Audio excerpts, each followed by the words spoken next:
Viewers ಎಲ್ಲ ಹೇಗಿದ್ದೀರಾ? ಕ್ಷೇಮವಾಗಿದ್ದೀರಾ? ಸೌಖ್ಯವಾಗಿದ್ದೀರಾ? ಹಾಗೂ ದೇವರ ನಾಮ ಜಪವನ್ನು ಮಾಡ್ತಾ ಇದ್ದೀರಾ ಅಂತ ತಿಳ್ಕೊಳ್ತಾ, ಯಾರೆಲ್ಲ ಸಬ್ಸ್ಕ್ರೈಬ್ ಮಾಡಿದ್ದೀರಾ ಥ್ಯಾಂಕ್ ಯು ಸೋ ಮಚ್. ಹಾಗೆ ನಿಮ್ಮ ಎಲ್ಲ ಪ್ರೀತಿಯ ಸಂದೇಶಗಳಿಗಾಗಿ ತುಂಬ ಸಪೋರ್ಟ್ ಮಾಡ್ತಾ ಇದ್ದೀರಾ, ಥ್ಯಾಂಕ್ ಯು ಸೋ ಮಚ್. ನಿಮ್ಮ ಪ್ರೀತಿ ಹೀಗೆ ಇರಲಿ ನನ್ನ ಚಾನಲ್ ಮೇಲೆ ಅಂತ ಕೇಳ್ಕೊಳ್ತಾ, ಬನ್ನಿ ಇವತ್ತು ನಿಮ್ಮ ವಿರುದ್ಧ ಬ್ಲ್ಯಾಕ್ ಎನರ್ಜಿ ಏನು ಸೆಂಡ್ ಮಾಡಿದಾರಲ್ಲ ಅವರ ಜೀವನದಲ್ಲಿ ಏನೇನು ಆಗ್ತಾ ಇದೆ ಅನ್ನುವಂತಹ ಮೆಸೇಜನ್ನು ನಾನು ಇವತ್ತು ನಿಮಗೆ ಕೊಡ್ತಾ ಇದ್ದೀನಿ. ಇದರಿಂದ ನಿಮಗೆ ಯಾರು ಅಂತ ತುಂಬ ನೀಟಾಗಿ ಗೊತ್ತಾಗತ್ತೆ. ಗೊತ್ತಾದ ತಕ್ಷಣ ನೀವು ಹೋಗಿ ಅವ್ರಿಗೆ ಕೆಟ್ಟದ್ದನ್ನು ಬಯಸೋದಾಗಲಿ, ಶಾಪ ಹಾಕೋದಾಗಲಿ, ನಾನು ಮಾಡ್ತೀನಿ ಅನ್ನೋದಾಗಲಿ, ಸೊ ಖಂಡಿತ ಈ ಥರ ಎನರ್ಜಿಗೆ ಹೋಗಬೇಡಿ. ಮತ್ತು ನೀವು ಅವರು ಕಳಿಸೋದು ಮತ್ತು ಅದು ನಿಮಗೆ ರಿಟರ್ನ್ ಆಗುತ್ತೆ. ಅದು ಹಾಗೆ ಒಬ್ಬರಿಂದ ಒಬ್ಬರಿಗೆ ಪಾಸನ್ ಆಗ್ತಾನೆ ಇರುತ್ತೆ. ಅದರ ಬದಲಿಗೆ ನಮ್ಮ ಕಡೆಗೆ ಏನು ಬ್ಲ್ಯಾಕ್ ಎನರ್ಜಿ ಸೆಂಡ್ ಮಾಡಿದೆ ಅದನ್ನು ನಾನು ಡಿವೈನ್ ಲೈಟಾಗಿ ಕನ್ವರ್ಟ್ ಮಾಡಿ ಯೂನಿವರ್ಸಿಗೆ ಕಳಿಸ್ತಾ ಇದ್ದೀನಿ ಅಂತ ಹೇಳಿ ನೀವು ಅಫರ್ಮ್ ಮಾಡಿ ನಿಮ್ಮಿಂದ ಆ ಎನರ್ಜಿನ ತೆಗೆದು divine light, divine love convert ಆಗಿದೆ. ಅದು ಕಪ್ಪು ಬಣ್ಣದಿಂದ ಬಿಳಿಯ ಬೆಳಕಿಗೆ, ಪ್ರೀತಿಯ ಬೆಳಕಾಗಿ ಕನ್ವರ್ಟ್ ಆಗಿದೆ ಅಂತ ವಿಜುವಲೈಸ್ ಮಾಡಿ ಅದನ್ನು ತೆಗೆದು ಯೂನಿವರ್ಸಿಗೆ ಕಳಿಸ್ಬಿಡಿ. ಅದಲ್ಲಿಗೆ ಕ್ಲೋಸ್ ಆಗುತ್ತೆ ಮತ್ತು ಅದು ಪ್ಯಾಟ್ರನ್ ಆಗಿ ನಿಮ್ಮ ಕಡೆಗೆ ಬರಲ್ಲ. ಸೊ ಅದನ್ನು ಡಿಸಾಲ್ವ್ ಮಾಡಿದ ಪುಣ್ಯನೂ ನಿಮಗೆ ಸಿಗತ್ತೆ. ಬನ್ನಿ ನಿಮಗೆ ಏನು ಇವತ್ತು ಮೆಸೇಜ್ ಇದೆ ಅಂತ ನೋಡೋಣ. ಫಸ್ಟ್ಗೆ ನಾನು ಹಿಂದೆನೇ ಹೇಳಿದ್ದೆ ಯಾರು ಎನರ್ಜಿ ಸೆಂಡ್ ಮಾಡಿರೋದು ನಿಮಗೆ ಅಂತ. ಸೊ ಇವತ್ತು ಆ ಕ್ವಶನ್ನ ಕೇಳಿದೆ, ಸೊ ದಟ್ ಅದು ಕನ್ಫರ್ಮ್ ಆಗಲಿ ಅಂತ. ಸೊ ಇಲ್ಲೇ ಅಗೇನ್ ಫೀಮೇಲ್ ಎನರ್ಜಿ ಬಂದಿದೆ. ಅವ್ರ ಮುಂದೆ ಕ್ಯಾಟ್ ಇದೆ, ನೋಡ್ತಾ ಇರ್ಬೋದು ಪಿಕ್ಚರಲ್ಲಿ. ಸೊ ಅದು ಎನರ್ಜಿ ಸೆಂಡ್ ಆಗಿರೋಂತಹ ಒಂದು ಸಂಕೇತ. ಸೊ ಮತ್ತು 3 ಆಫ್ ಪೆಂಟಕಲ್ಸು ಬಂದಿದೆ. ಅವರೇ ಮಾಡಿಲ್ಲ, ಅವರು ಬೇರೆಯವ್ರ ಹತ್ರ ಹೋಗಿ ನಿಮ್ಮ ಬಗ್ಗೆ ಹೇಳಿ ಮಾಡಿಸಿರೋ ಅಂಥದ್ದು. ಆ ಎನರ್ಜಿ ಪ್ರಿವಿಯಸ್ಸಲ್ಲೂ ಕೂಡ ಬಂದಿತ್ತು.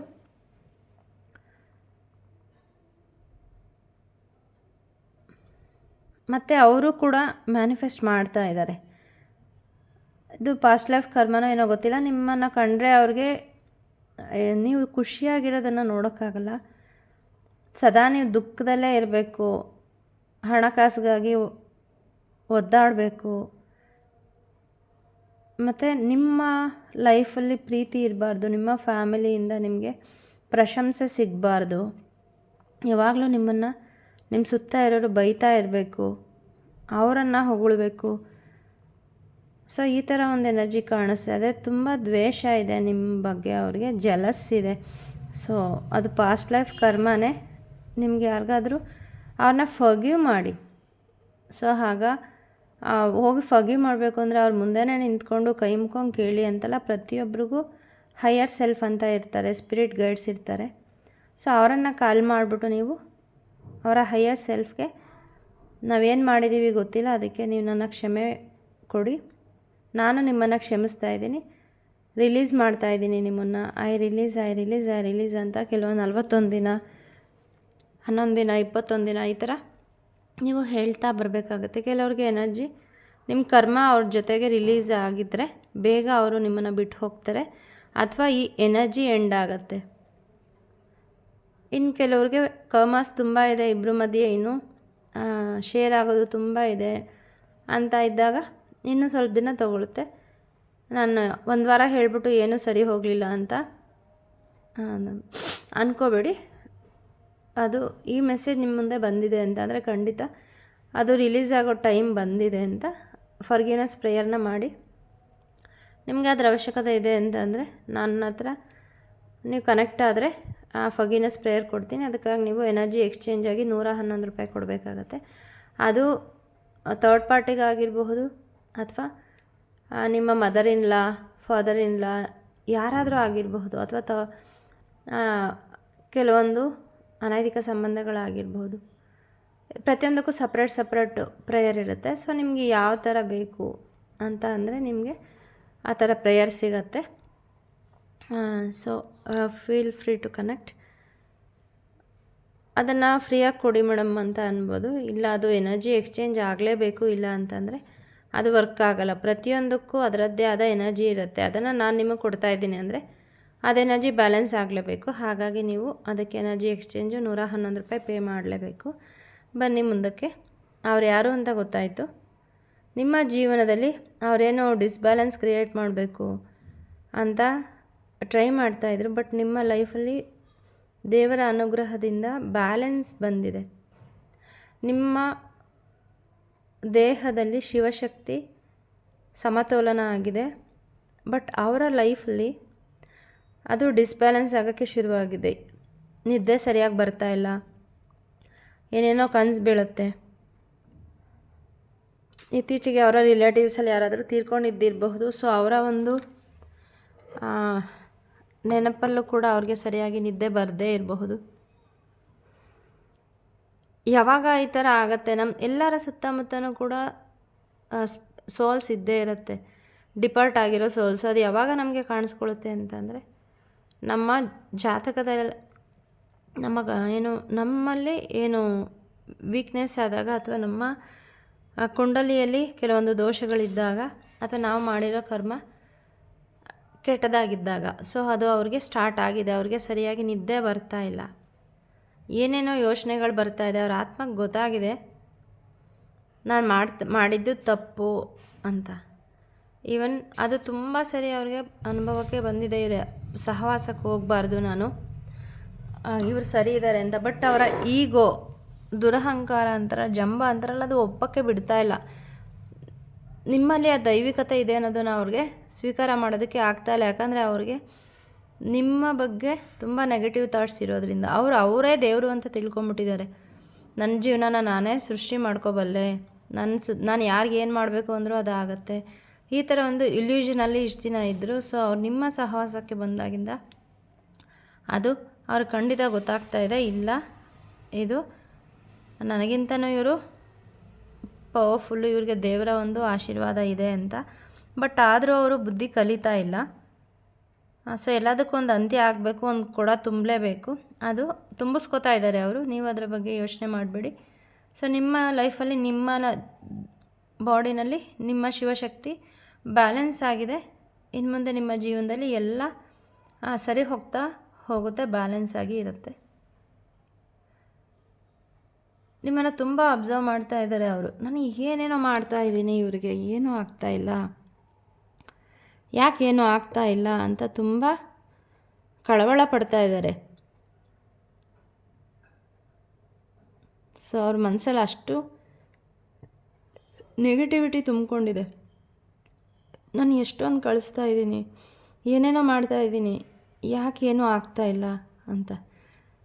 ಸೊ ಕೆಲವೊಮ್ಮೆ ದೇವ್ರ ಹತ್ರ ಕೇಳಿರೋದು ಇದೆ ಇವ್ರಿಗೆ ಕೆಟ್ಟದ್ದು ಮಾಡು, ಯಾಕೆಂದರೆ ಅವ್ರಿಗೆ ನಾನೇ ಸರಿ ಅನ್ನೋವಂಥ ಒಂದು ಈಗೋ ಇರೋದ್ರಿಂದ ನೀವು ಮಾಡೋದೆಲ್ಲ ತಪ್ಪಾಗೆ ಕಾಣಿಸ್ತಾ ಇದೆ.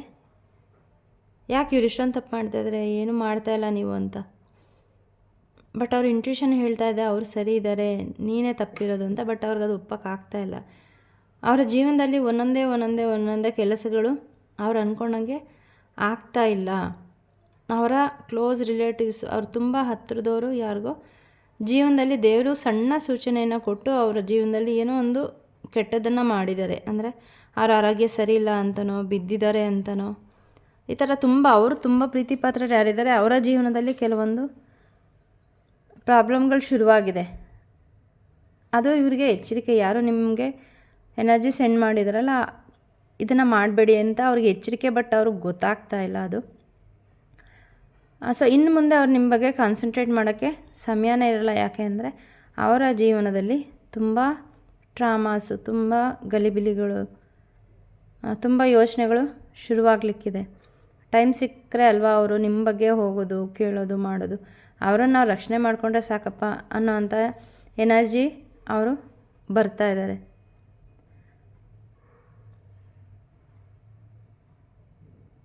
ಮತ್ತು ನಿಮ್ಮನ್ನು ಒಂದು ಕೆಳಗಡೆ ತಳ್ಳೋ ಒಂದು ಎನರ್ಜಿ, ಅವ್ರು ಎಷ್ಟು ಕಷ್ಟಪಟ್ಟಿದ್ದಾರೆ ನಿಮ್ಮನ್ನು ಹಾಳು ಮಾಡೋಕ್ಕೆ ಅಂತನೋ, ಅಥವಾ ನೀವು ಚೆನ್ನಾಗಿರಬಾರ್ದು ಅಂತ, ಆ ಒಂದು ಎನರ್ಜಿನ ಅವ್ರಿಗೋಸ್ಕರ ಅವ್ರು ಖರ್ಚು ಮಾಡಿಬಿಟ್ಟಿದ್ರೆ ಇವತ್ತು ಅವ್ರ ಜೀವನ ತುಂಬ ಚೆನ್ನಾಗಿರೋದು. ಅಷ್ಟು ಕಷ್ಟಪಟ್ಟಿದ್ದಾರೆ ನಿಮಗೆ ತೊಂದರೆ ಕೊಡಲಿಕ್ಕೆ ಅಂತ. ಇಷ್ಟೊಂದೆಲ್ಲ ಮಾಡಿದ್ದೀನಿ ನೈನ್ ಆಫ್ ವ್ಯಾಂಡ್ಸು ನೀವು ಚಿತ್ರದಲ್ಲಿ ನೋಡ್ತಾ ಇರ್ಬೋದು. ಅವರು ಚಿಂತಿತರಾಗಿದ್ದಾರೆ. ಸೊ ನಂಗೆ ನಗು ಬರುತ್ತೆ ಇಂಥವ್ರನ್ನ ನೆನೆಸ್ಕೊಂಡ್ರೆ. ನಮ್ಮ ಎನರ್ಜಿ, ನಮ್ಮ ಹಣ, ನಮ್ಮ ಟೈಮು ಎಲ್ಲ ಸ್ಪೆಂಡ್ ಮಾಡಿ ನಾವು ಬೇರೆಯವ್ರಿಗೆ ಒಳ್ಳೇದು ಮಾಡಬೇಕು ಅಂತ ನೋಡ್ತೀವಿ. ಇವ್ರು ಇಂಥ ಎನರ್ಜಿಗೆ ಬರೋಕ್ಕೆ ಹೇಗೆ ಸಾಧ್ಯ ಅಂತ ನನಗೆ ತುಂಬ ಸರಿ ಅನಿಸುತ್ತೆ. ಅಷ್ಟೊಂದು ಟೈಮ್ ಇರುತ್ತೆ ಜನಕ್ಕೆ ಬೇರೆಯವ್ರಿಗೆ ಕೆಟ್ಟದ್ದು ಮಾಡೋಕ್ಕೆ ಅಂತ. ಸೊ ಅಷ್ಟು ಸಮಯನ ಅವರು ಇದು 9 ವರ್ಷ, 10 ವರ್ಷ, 11 ವರ್ಷ, 12 ವರ್ಷ ಈ ಥರ ಎನರ್ಜಿ ಅವರು ನಿಮಗೆ ಸೆಂಡ್ ಮಾಡಿರೋದು ಕಾಣಿಸ್ತಾ ಇದೆ. ಓ ಮೈ ಗಾಡ್, ಅಷ್ಟು ಟೈಮು ಒಬ್ಬ ವ್ಯಕ್ತಿನ ಹಾಳು ಮಾಡೋಕ್ಕೆ. ಸೊ ಖಂಡಿತ ಇವ್ರಿಗೆ ಯೂನಿವರ್ಸಿಂದ ಪಾಠ ಸಿಕ್ಕೇ ಸಿಗತ್ತೆ. ಅವ್ರು ನಿಮ್ಮ ಹತ್ರ ಬರಲೇಬೇಕು, ಅವ್ರು ನಿಮ್ಮ ಹತ್ರ ಕ್ಷಮೆ ಕೇಳಲೇಬೇಕು. ಅಲ್ಲಿವರೆಗೂ ಅವ್ರ ಜೀವನದಲ್ಲಿ ಯಾವುದೂ ಕೂಡ ಸರಿ ಹೋಗೋದೇ ಇಲ್ಲ. ಮತ್ತು ಅವ್ರು ನಿಮಗೆ ಕಳಿಸಿರೋಂತಹ ಎನರ್ಜಿ ಎಂಡ್ ಆಗಿದೆ. ಸೊ ಅದ್ರ ಬಗ್ಗೆ ಏನೋ ಯೋಚನೆ ಇಲ್ಲ. ಬಿಕಾಸ್ ಹಿಂದಿನ ವಿಡಿಯೋದಲ್ಲೂ ಅದೇ ಎನರ್ಜಿ ಬಂದಿತ್ತು. ನೀವು ಅದ್ರ ಬಗ್ಗೆ ಯೋಚನೆ ಮಾಡೋ ಹಾಗಿಲ್ಲ. ಇಲ್ಲಿ ನೀವು ಏನು ಕೇಳ್ಕೊಳ್ಳೋ ಅಷ್ಟೇ ಇಲ್ಲ. ಯೂನಿವರ್ಸ್ಗೆ ಎಲ್ಲ ಗೊತ್ತಿದೆ. ಒಂದು ಸಣ್ಣ ಬೆಳಕಿನ ಒಂದು ಕಿಡಿಗಾಗಿ ಅವರು ಹುಡ್ಕಾಡ್ತಿದ್ದಾರೆ. ಎಲ್ಲಿಂದ ಆದರೂ ನನಗೆ ಯಾರಾದರೂ ಸಹಾಯ ಮಾಡ್ತಾರಾ ಅನ್ನೋಂತಹ ಎನರ್ಜಿ ಖಂಡಿತ ಅವ್ರು ಬರ್ತಾರೆ. ಗೊತ್ತಾಗುತ್ತೆ ನೀವು ಒಬ್ಬರೇ ಅವ್ರಿಗೆ ಸಹಾಯ ಮಾಡಲಿಕ್ಕೆ ಸಾಧ್ಯ ಅಂತ. ಹಾಗಾಗಿ ಅವ್ರು ನಿಮ್ಮ ಹತ್ರ ಬರ್ತಾರೆ. ಬಂದಾಗ ನೀವು ಅವ್ರು ಅಷ್ಟೊಂದೆಲ್ಲ ಮಾಡಿದ್ರು ಅಂತ ದ್ವೇಷ ಮಾಡಬೇಡಿ. ನಿಮ್ಮ ಕರ್ಮ ಏನಿದೆ ಒಳ್ಳೆಯ ಕರ್ಮ ಮಾಡಿ. ಇದರಿಂದ ನಿಮಗೆ ತುಂಬ ಒಳ್ಳೆಯದಾಗತ್ತೆ. ಅಫ್ಕೋರ್ಸ್ ನನಗೆ ಗೊತ್ತಾಗುತ್ತೆ ಈ ಥರ ಮಾಡಿದವ್ರನ್ನ ಕ್ಷಮಿಸೋದು ಕಷ್ಟ, ಅದರಲ್ಲಿ ಅವ್ರಿಗೆ ಒಳ್ಳೇದು ಮಾಡೋದು ಇನ್ನೂ ದೂರದ ಮಾತು. ಬಟ್ ಅದು ಕಾಮನ್ ಮ್ಯಾನ್ಗೆ. ನೀವೆಲ್ಲ ಸ್ಪಿರಿಚುವಾಲಿಟಿನಲ್ಲಿದ್ದೀರಾ. ಈ ವಿಡಿಯೋ ನಿಮ್ಮ ಮುಂದೆ ಬಂದಿದೆ. ಅವ್ರನ್ನ ಕ್ಷಮಿಸಿ ಅಂತ ಹೇಳಲಿಕ್ಕೆ ಯೂನಿವರ್ಸು ನಿಮ್ಮ ಮುಂದೆ ಈ ಮೆಸೇಜನ್ನು ತೊಗೊಂಡು ಬಂದಿದ್ದಾರೆ. ಖಂಡಿತ ಅವರು ತುಂಬ ಕಷ್ಟಪಡ್ತಾ ಇದ್ದಾರೆ ಜೀವನದಲ್ಲಿ. ಇನ್ನೂ ಆ ಥರ ಎನರ್ಜಿಗೆ ಬಂದಿಲ್ಲ ಅಂದರೆ ಇನ್ನು 7 ವಾರ 7 energy, 9 energy, 10 energy, number 3 energy ತುಂಬ ಬಂದಿದೆ ಇಲ್ಲಿ. ಇನ್ನು 3 ವಾರ, 3 ದಿನ, 3 ತಿಂಗಳಾದರೂ ಆಗಿರಬಹುದು. ಅಷ್ಟು ದಿವಸದಲ್ಲಿ ಅವರು ಅಲ್ಲಿಗೆ ಶಿಫ್ಟ್ ಆಗ್ತಾಯಿದ್ದಾರೆ. ಇನ್ನು ಕೆಲವ್ರ ಜೀವನದಲ್ಲಿ ಅದಾಗಲೇ ಫೇಸ್ ಮಾಡ್ತಾ ಇದ್ದಾರೆ ಅವರು. ಸೊ ಏನು ವರಿ ಮಾಡಬೇಡಿ. ನಿಮಗೆ ಸಿಗಬೇಕಾದ ಪ್ರೊಟೆಕ್ಷನ್ ಸಿಕ್ಕಿದೆ, ನಿಮಗೆ ಸಿಗಬೇಕಾದ ಗೈಡೆನ್ಸ್ ಸಿಕ್ಕಿದೆ. ಪ್ರೊಟೆಕ್ಷನ್ ಬಬಲ್ ಹಾಕ್ಕೊಳ್ಳೋದನ್ನು ಮರಿಬೇಡಿ. ಯಾಕಂದರೆ ಆ ಎನರ್ಜಿ ಇನ್ನೂ ನಿಮ್ಮ ಆರಾದಲ್ಲಿ ಸ್ವಲ್ಪ ಇರೋದು ನನಗೆ ಕಾಣಿಸ್ಕೊಳ್ತಾ ಇದೆ. ಸೊ ನೀವು ಪ್ರೊಟೆಕ್ಷನ್ ಹಾಕ್ಕೊಂಡಾಗ ಅದು ಡಿವೈನ್ ಲವ್ ಆಗಿ, ಡಿವೈನ್ ಲೈಟ್ ಆಗಿ ಕನ್ವರ್ಟ್ ಆಗುತ್ತೆ. ಸೊ ಇವನ್ ನಿಮ್ಮ ಜೊತೆಗೆ ಕಾಳಿಮಾತಾ, ಆಂಜನೇಯ ಸ್ವಾಮಿ ಹಾಗೂ ನರಸಿಂಹಸ್ವಾಮಿ ಎನರ್ಜಿ ಇರೋದು ನನಗೆ ಕಾಣಿಸ್ತಾ ಇದೆ. ಭಯಪಡೋ ಅವಶ್ಯಕತೆ ಇಲ್ಲ. ನೀವು 5Dನಲ್ಲಿ ಪ್ರೊಟೆಕ್ಟೆಡು, ಬಟ್ ನಾವಿರೋದು 3 ಡೈಮೆನ್ಷನಲ್ಲಿ ಅಲ್ವ. ನಮ್ಮ ಎಫರ್ಟು ಸ್ವಲ್ಪ ಹಾಕಲೇಬೇಕಾಗತ್ತೆ. ಪ್ರೊಟೆಕ್ಷನ್ ಬಬಲನ್ನು ಹಾಕ್ಕೊಳ್ಳೋದನ್ನು ಮರಿಬೇಡಿ. ಕಾಳಿ ಕವಚ, ದುರ್ಗಾ ಕವಚ, ಹನುಮಾನ್ ಕವಚ, ವಾರಾಹಿ ಕವಚ, ಈ ಥರ ಯಾವುದಾದ್ರೂ ಒಂದು ದೇವರ ಕವಚವನ್ನು ಪ್ರತಿನಿತ್ಯ ಕೇಳಿ ಮಲಗೋದಕ್ಕಿಂತ ಮುಂಚೆ ಬೆಳಗ್ಗೆ ಎದ್ದ ತಕ್ಷಣ ಖಂಡಿತ ಇದನ್ನು ಮರೀದೆ ಮಾಡಿ. ನಿಮಗೆ ಯಾವುದೇ ಕೇಡಾಗೋಲ್ಲ. ನಿಮಗೆ ಪೂಜೆ ಮಾಡೋಕ್ಕೆ ಮನಸ್ಸಾಗದೇ ಇರಬಹುದು, ದೇವಸ್ಥಾನಕ್ಕೆ ಹೋಗೋಕ್ಕೆ ಮನಸ್ಸಿಲ್ಲದೆ ಇರ್ಬೋದು. ಮನಸ್ಸಲ್ಲಿ ಸದಾ ನಿಮ್ಮ ಇಷ್ಟ ದೇವರ ನಾಮಜಪವನ್ನು ಮಾಡಿ. ಅದಕ್ಕೇನು ತೊಂದರೆ ಆಗೋದಿಲ್ಲ. ಅದು ನಿಮ್ಮ ದೇಹವನ್ನು ಕ್ಲೆನ್ಸ್ ಮಾಡುತ್ತೆ. ಆಮೇಲೆ ನಿಮ್ಮ ಆಹಾರವನ್ನು ಕ್ಲೆನ್ಸ್ ಮಾಡುತ್ತೆ. ಒಳಗಡೆ ನಿಮ್ಮ ಚಕ್ರ ಕೂಡ ಕ್ಲೆನ್ಸ್ ಆಗುತ್ತೆ. ಸೊ ನಿಮ್ಮ ಲೈಫು ಯಥಾಸ್ಥಿತಿಗೆ ಮರಳೋಕ್ಕೆ ಶುರುವಾಗತ್ತೆ.